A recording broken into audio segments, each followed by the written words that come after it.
Either men are going to channel their aggressive, testosterone-driven instincts into something good, productive, and wonderful society. They're going to build up or they're going to tear down. Either they're going to build cathedrals or they're going to tear cathedrals down. There's no in between. There is no man who is redefined to mean woman. And if there were, that would not be a very good man. And what does that mean? It means that it is actually a duty of women to allow men to be men, just as it is a duty of men to allow women to be women, just as it is a fact that it is a form of appropriation for men to pretend to be women and take on all these supposedly female characteristics, and it's a mockery.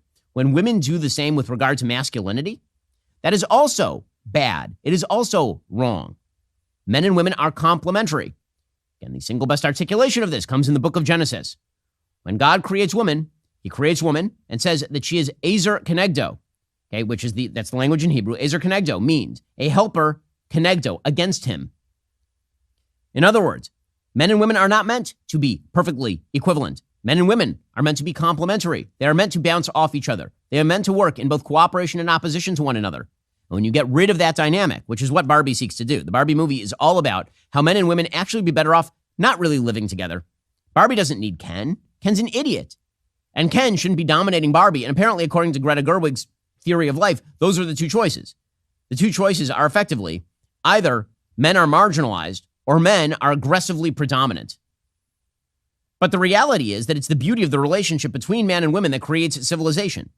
And when you have a civilization like ours, to go back to the theme at the beginning of today's show, a civilization like ours that is built on anti-biblical principles, what you end up with is relationships falling apart, men who act like aggressive bandits, women who are completely unmoored from the thing that makes them women, which, by the way, does have to do with childbearing and rearing.